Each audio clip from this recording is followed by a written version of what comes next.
Hey, Husker fans, welcome back to the Husker Big Red YouTube channel. I'm Chris Peterson, and joining me as always is Danny Gillette. And we're back for another episode of our podcast here on the YouTube channel. And today we're going to talk about the quarterback position. We all know how important that's going to be moving forward. So we're going to start and dive into kind of our spring depth chart predictions. So today we're going to talk about the quarterback position. We'll talk a little bit about Glenn Thomas. Since he just met with the media on Monday, we'll kind of incorporate that into it. We'll touch on a few news items here at the end, but before we dive into this today, Danny, how you doing this morning, man? I'm doing good. I'm a little sleepy, but I made it up and on time here for this show, so that's always half the battle. Chris is always wide awake and chipper, and I am just rolling out of bed. So I'm glad to be here. Glad to be on time. Glad to be here, and glad to start football positional previews. I can't believe we're doing this already.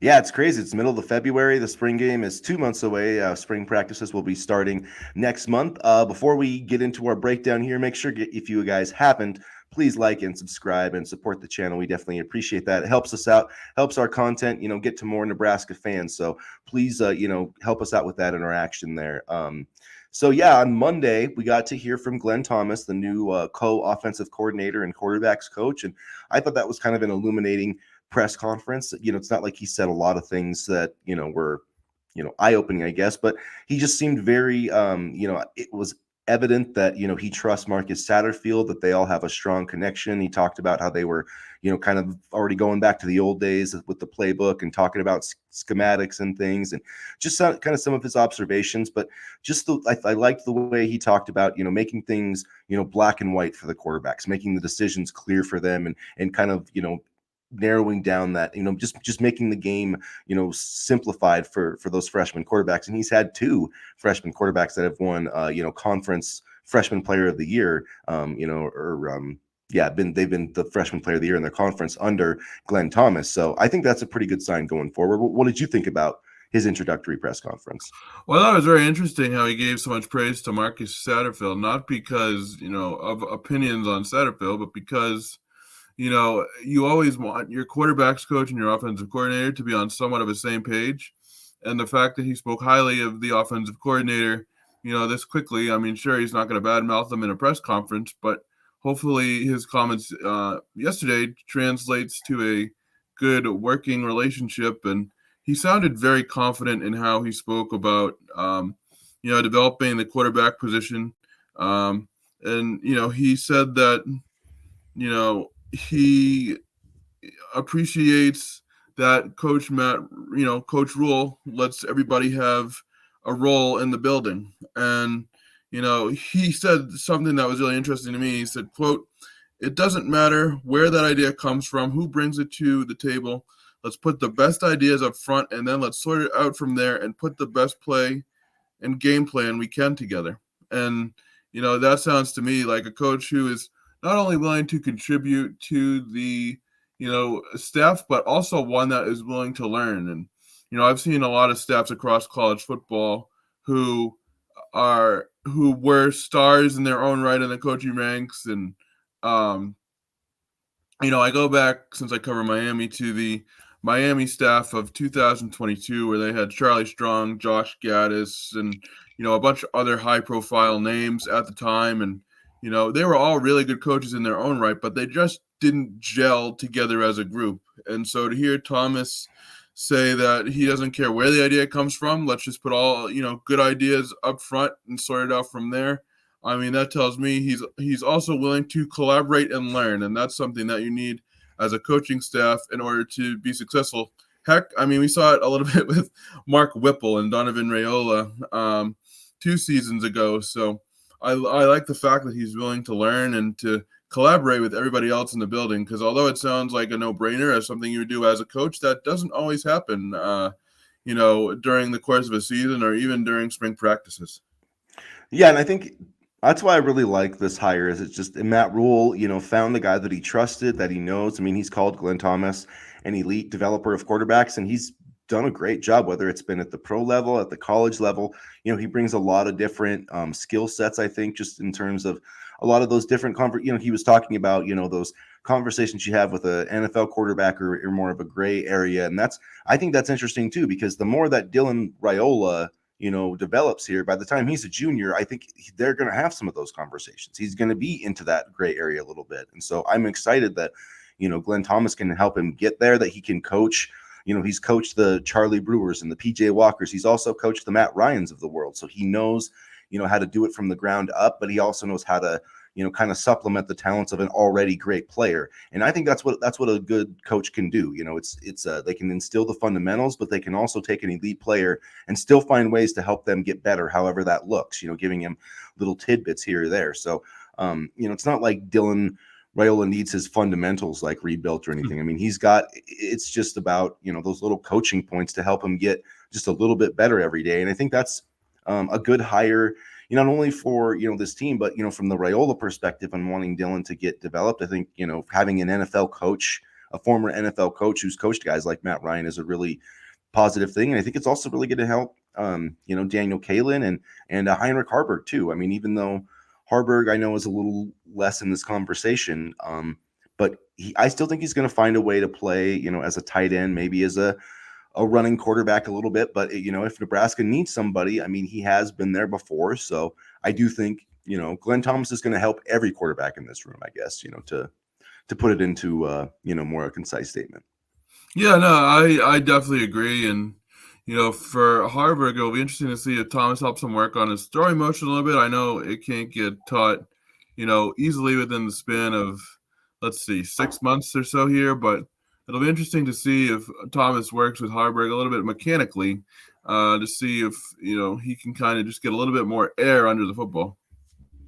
And before we kind of get into our depth chart prediction, I wanted to tackle this topic. Matt Rule talked about it a little bit. We have before as well. Adding a fourth quarterback, 3 scholarship quarterbacks is a little light. I mean, they had 6 last year going into the spring, although not all of them were active. But, just 3 scholarship quarterbacks. He's talked about adding a fourth. I think, maybe an ideal world he would like to, but what would that look like in your opinion? And do they need a fourth quarterback? Is that something that, or are they okay just with these 3 guys? Well, first, I'll just say that I think they're okay with these 3 guys because, to me, part of the reason, you need a fourth quarterback is due to injuries. And let's face it, the last couple of years, injuries at quarterback have come from being absolutely let down by the offensive line. I don't think that's going to be a problem as much this year and going forward. And, we've talked about it before. I mean, we were kind of hesitant to add a third one at the time because, or have another quarterback at the time because it would take away snaps from, DK and DR and even Heinrich. So, I don't really see the need for a fourth quarterback. I think 3 is okay. I know it's light, but that's also the direction that college football is going. And if you're building an offensive line properly, like Nebraska is getting to do, then I don't think it should be too big an issue.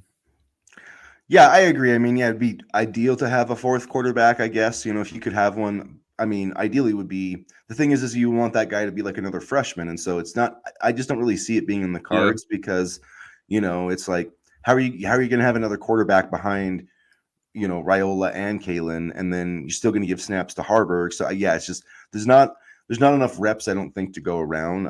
I mean, there would be, it's not, but I just feel like those reps would be more valuable if they're given to Dylan Raiola and Daniel Kaelin. And then, like you said, Haarberg, I still think it's valuable for him to get those snaps and those repetitions too, because you never know what's going to happen. And if something, if there was an injury, he might be a guy that, does need to. I mean, he did win 5 games as a starter last year, so he's not the worst emergency option out there. I mean, so it'll be interesting to see how that all plays out. But I mean, with the scholarship situation the way that it is, I just don't see them, adding another quarterback. Unless the right opportunity comes available, because I know that, I mean, in the 2025 class, I know they're trying to get in with a few different guys, and there has not been a ton of traction. I know Madden, I have no idea how to pronounce the last name. Lavea.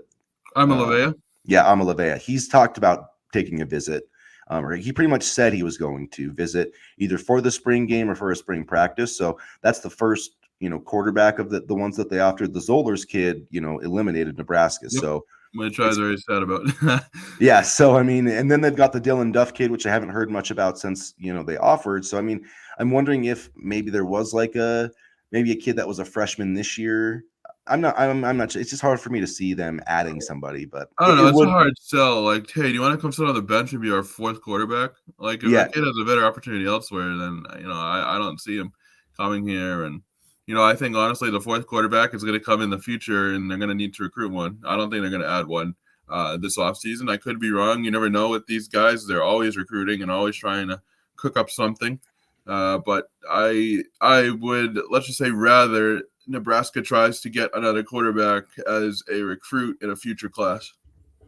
yeah, I would say to me, yeah, it would have to be if they did add a quarterback. I think it would be like a walk-on type, like a preferred Yeah. walk-on type deal, and so it either would be like somebody in the 2024 class that didn't sign, or like a JUCO type, or somebody like that. Really, where and I feel like they already have another quarterback from like Hastings or something. I could be wrong. I think he might have transferred last year, but they probably have another arm at least just to get some other reps in there if they need to. But I personally, and it'll be interesting to see how they do. They did a lot of. They did. It seemed like more hitting was live on the quarterbacks this year. I'm wondering Mm. if they'll back that off a little bit. They asked Glenn Thomas about that, and he was like, "Well, that's a coach rule decision," which I really liked how he didn't, he deferred to Coach Rule. He obviously was, didn't try to like overstep his bounds. And I just think Glenn Thomas is going to be such a great hire for this and for this team. And I just love that, the quarterback. If you look at this team from last year, the biggest issue was the quarterback position and the turnovers. The poor play and the turnovers. And they added some key talent, and they added one of the best quarterbacks coaches I think that they could get for a college team. So they've done all the things that they could do to try to address the position. Now they just have to see how it works out. But I don't foresee it being as bad as last year in terms of the turnovers. And I mean, I don't know how, Did it get even if much they had, worse? well, even if they had the same guys, even if you had the same three guys, like I feel like there was some bad luck at play too. So Yeah. No, I I don't agree. see how I guess my bold prediction is Nebraska will not have 25 turnovers from its quarterbacks in 2024. I mean, I think I think that's a solid bold prediction, and I also think a favorable schedule helps. Early on. I mean, Colorado is going to be tough. Say what you want, but they're going to be tough. But starting off with UTEP, not starting off with a conference opponent, is going to be so nice. I don't know whose idea was to start with a conference opponent, and I get wanting to kind of get your sea legs under you early, but I hated starting off with a conference opponent, and it seems like we've always done that in week 0 or week 1, and I just start off with a non-conference opponent, please, and they finally have. Well, I mean, if they had this schedule last year, I think they probably make a bowl game because Yeah, it's tough to start your first 2 games on the road, and that Minnesota win. Yeah, I mean, still should have won that game. I'm still mad about that basketball stupid or call. football? Well, football, both. Yeah, Both. yeah. But I'm never gonna forget about that Gabe Irvin marking him short when the ball crossed the line. Like if they call that right, we're going to a bowl game, which is just really annoying. But it will be nice to not have to start, and then I think some of our first home games are like Purdue and Indiana, or I might be messing that up, but at any rate, the schedule is very manageable next year in terms of the two toughest road games are USC, Ohio State, and Iowa. I mean, those are the 3 tough games on the road, and then I would say the toughest games at home are Wisconsin and Colorado. So I mean, if you can win those games, and UCLA too. I mean, we'll see how they do with Deshaun Foster. I'm not that worried about them. It'll be interesting to see if they can. I feel like he's going to keep the guys there. I mean, they seemed I'm pretty. happy for Deshaun. Don't get me wrong, I really am. But Yeah, I don't know if they're going to be tough. I think Deshaun will actually, give a bleep as opposed to, Chip yeah. Kelly. They're not going to have the problem of, like that saying of that UCLA doesn't recruit anybody the hardest anymore. I don't think that'll be the No. case, but and he will recruit well. I mean, because he's played in the pros. He was an all-time great there, and but he doesn't have a ton of coaching experience. So I mean, he's really going to have to lean on, like he's going to have to find an offensive coordinator. I mean, I don't think he has any type of. I don't think he's ever been anything more than a running backs coach. So, and I know that they talked to Tony White, and so I'm not sure what happened there. Like, I don't know if that was an issue where like they chose Foster over White, or if Tony decided he was going to stay at Nebraska. But I do think that on that Sunday afternoon, because the UCLA guy said he was gaining momentum. I think that there was a time where it was like potentially Deshaun Foster or Tony White. I mean, I really think that, and maybe Troy Taylor too, the guy from Stanford. But It's not like any of these other head coaches were. I mean, UCLA wasn't going to pay the buyout money to get, Jed Fish or somebody when they weren't even going to pay the money to fire Chip Kelly. So Well, they're a basketball school, so that's why they want to save all the money for basketball. But I'd rather have an up and coming coach than a retread like Chip Kelly who just wants to push his offense on everybody else. yeah, So and it's tough when you work at a basketball school, like for yeah, sure. I mean, there's no like that's Kentucky's one. done it well.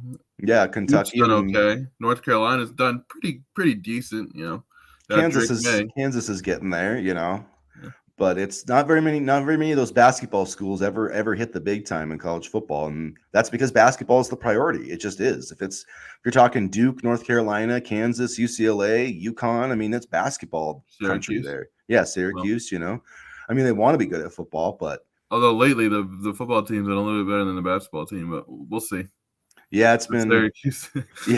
yeah, it's been a little different up there. But anyways, so let's before we're gonna hit some news items here at the end, but let's get into our depth chart predictions here. I know that it's probably pretty obvious what we think of the depth chart, but people still seem to think that it's kind of like up in the air. I saw there was a report last week that like a Husker or somebody reported out like, oh, Dylan Raiola has a good chance to start in September, like some type of insider. It's like, no crap, man. No crap. Yeah, There's a reason why they told Kyle McCord to take a hike when they thought they could get Dylan Raiola. So I think that right there tells you all you need to know about this quarterback room. yeah, it's probably one of the worst kept secrets in the Big Ten, and so yeah, Raiola, Kalen, Harburg, those are my three. We're not adding a fourth. Yeah, I agree. I think it's going to be Raiola and then Kalen. I do think that they're going to try to redshirt Danny if they can. So, I think they're Which going would to be the try to. smart thing to do, yeah. So I think they're going to try to keep him under that 4 game, mark. And so, if there is a situation where you truly need a backup, I feel like it's possible that Heinrich would be the guy, but we'll see how that works out. I think that's going to be an interesting competition just for the backup. And I do want to see him. I do want to see Heinrich run through some people next year. Like he just runs through the face mask of people. I still think that that's a valuable thing to have, and I'm not saying every time, but he can run that option, and he's shown that he can throw the ball deep on that belly option. So you put him in there as like the Gators used to do with Tim Tebow. You put him in on some QB runs, and then they come up and they're like, oh, we're going to stop this. Then you do the belly option, you throw it to Malachi Coleman or something. I mean, I'm not saying I want to see him out there like a ton, but I do think they should have a little package for him. And obviously, I don't want to be running Dylan Raiola, but I don't mind, No. direct running to. I do think that Dylan will run a little bit like when he has to, like Patrick Mahomes. We saw him do that in the Super Bowl, but I don't think we're going to see a lot of designed runs with Dylan Raiola. At least I hope not. Yeah, me too. We got to protect the asset. I mean, we let Yes. Harvard get absolutely banged up last year, and so I And mean, just I think murdered. yeah, That's probably why he had a hard time hanging on to the ball some games. yeah. Satterfeld would run an option, and they're in the offensive line would be like a turnstile, and Harvard would just get licked, absolutely licked. And so I don't think that's going to be an issue. I think the running game will help. Dowdell, I was going to say Gabe Irvin, but he's already he's already out for spring ball, so I don't know. I really, It's been tough, man. It's yeah, he's one of those where if he could just stay healthy, if he this is could why just get people who healthy. said we don't need running backs and Gabe Irvin and blah blah blah is going to do this, that, and the other thing. This is exactly why we needed a transfer portal running back, and Yeah. it's also exactly why, because I guarantee it's going to happen. We need 75,000 wide receivers because there are going to be injuries, and you don't want to under recruit at the position, or else you start running 75 times a game with Heinrich Harburg, and nobody, probably even Heinrich, wants that. No, you never have enough good players. I mean, really. But yeah, Gabe Irvin Ramirez had a tough time staying healthy, and Oh yeah, is yeah, Ramir out for spring too? I'm not sure. I think so. I think Yeah, he I think might so be, too. which is a bummer. But I gosh, he's mean, just had such a tough time. I guess it's probably precautionary. You don't want to get re-injured trying to go through spring ball, and they know what he can do. I mean, it's not like they. It'll be nice to get. I really hope that they can hold on to Emmett Johnson, though. He's the guy I'm watching in terms of like transfer portal departures. But I know there's some rumblings he wasn't happy, so hopefully they'll get that turned around. And I mean, in terms of recruiting their own guys and keeping their own guys, I mean, Matt Rule's staff has done a great job of that. I mean, so say what you want. The guy's building a culture, and Glenn Thomas even talked about that. He was like, I could see the culture just from hanging out watching winter conditioning drills. So I thought that was spectacular too. And he has built a great culture. I do want to mention it was kind of annoying Nebraska didn't have any players invited to the draft combine, the NFL draft combine. I kind of thought that Quentin Newsom and Omar Brown might get invited, but it is what it is. But I will say, I think this is going to be the last year that's going to happen for quite a long time, because there's definitely guys getting invited next year and in the coming years for sure. Yeah, I was gonna say the cupboard has been pretty bare over the last couple of years, so I'm not surprised, but I think that's definitely going to change in relatively short order.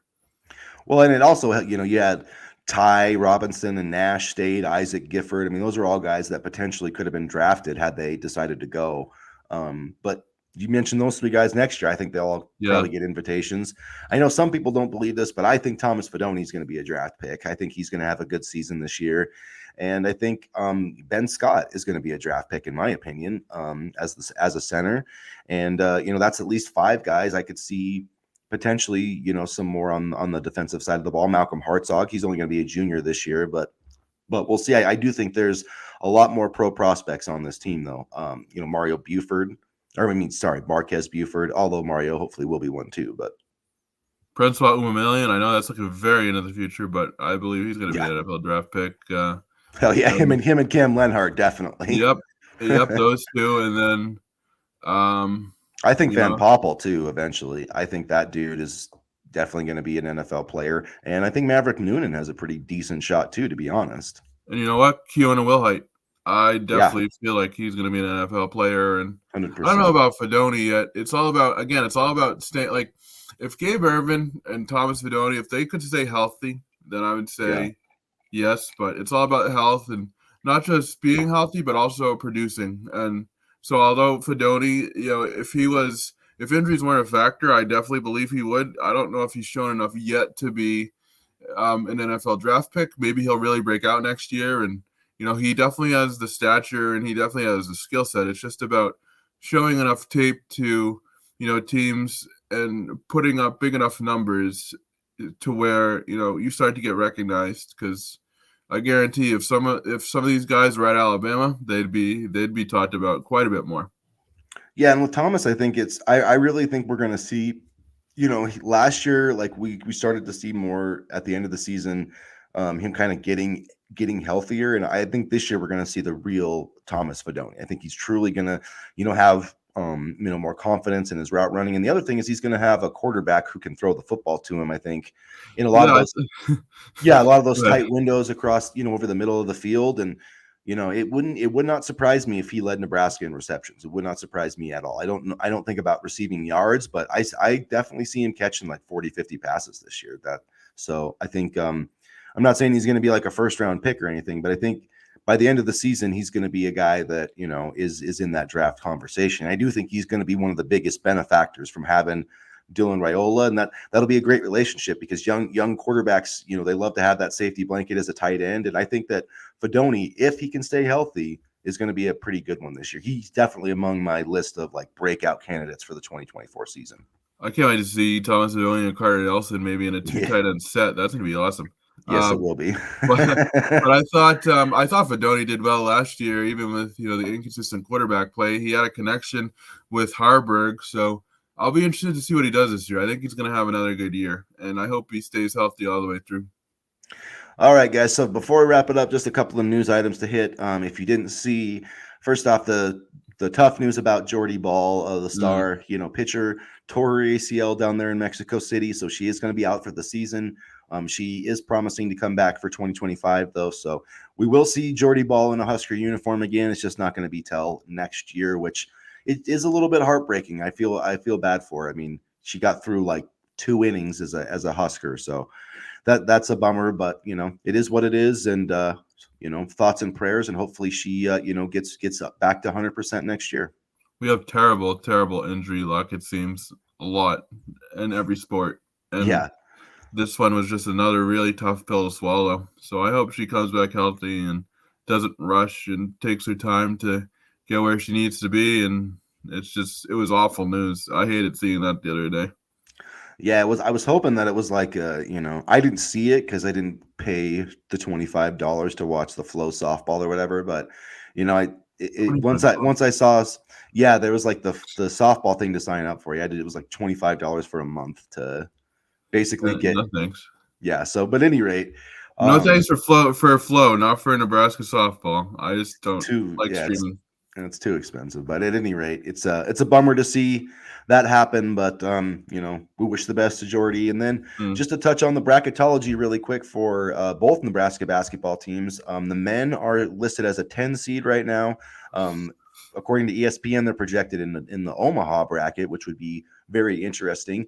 As a number 10 seed right now, they're still among the last four buys. So they're basically, I think right now they're like the sixth last team in the tournament, according to ESPN, just to give you an idea. The women took a huge jump, as you would expect with the win over Iowa. They also beat Michigan on the road, which was another impressive victory before that Iowa game. So they jumped from a 10 seed all the way up to a number 8. So they're like really solid. They actually play number 2 Ohio State tonight on the road. So I mean, if they want to improve the resume, but the Buckeyes Iowa didn't win there either. So I wouldn't expect them to win that one, but as long as they just win a couple more games, as long as they don't completely fall apart, like they're definitely going dancing. And the same probably for the men, as long as they can get 3 or 4 wins. It's not going to be easy though. So that's kind of where they stand right now. But there's, I think, 94 bracket projections right now. They've upped it to 94, and the men are in 92 of those brackets. So sitting in a pretty good spot right now, but still some work to do. Penn State this Saturday, if I'm not mistaken, correct? Yep, it is. Yeah, and that's a must win. All the home games are must win games, I think, at this point. Yeah, definitely. And I think if they win on Saturday, they'll be in business.